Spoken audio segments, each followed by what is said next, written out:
আমার বাচ্চার বয়স 14 মাস। আমার স্ত্রীর সিজার হয়েছিল। আমি আগামী 4-5 বছরের ভিতরে বাচ্চা নিতে চাচ্ছি না।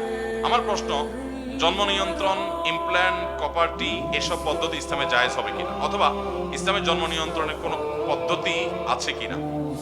দেখুন, যদি এরকম হয় কারোর যে বাচ্চা সিজারে হয়েছে আর বাচ্চা নেওয়া যাবে না, ডাক্তার বলেছেন এখন বাচ্চা নিলে মায়ের জীবন হুমকির মধ্যে পড়বে, তাহলে আপনি অবশ্যই জন্ম নিয়ন্ত্রণ করতে পারেন। কিন্তু জন্ম নিয়ন্ত্রণের স্থায়ী পদ্ধতি কোনো অবস্থাতেই গ্রহণ করা উচিত নয়।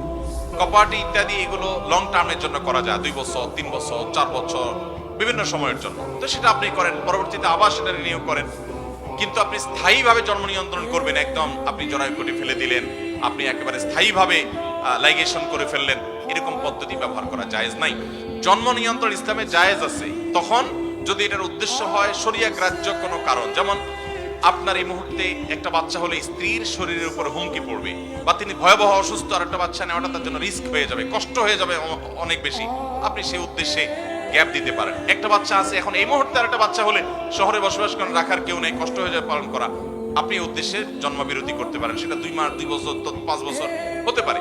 কিন্তু যদি উদ্দেশ্য হয় এই যে আমি কি খাওয়াবো, এটা যদি উদ্দেশ্য হয় তাহলে সেটা জায়েজ হবে। আল্লাহ তাআলা মানুষের রিজিকের দায়িত্ব নিছেন। আপনি এই চিন্তা যদি সন্তান আপনি না নেন, জন্ম নিয়ন্ত্রণ করেন তাহলে সেটা জায়েজ হবে না। শারীরিক কোনো কারণে, অসুস্থতার কারণে, যৌক্তিক কোনো কারণে জন্ম নিয়ন্ত্রণ জায়েজ হতে পারে, সেটাও অস্থায়ী হতে হবে, স্থায়ী পদ্ধতি না। এরপরে প্রশ্ন হলো, 4-5 বছর ধরে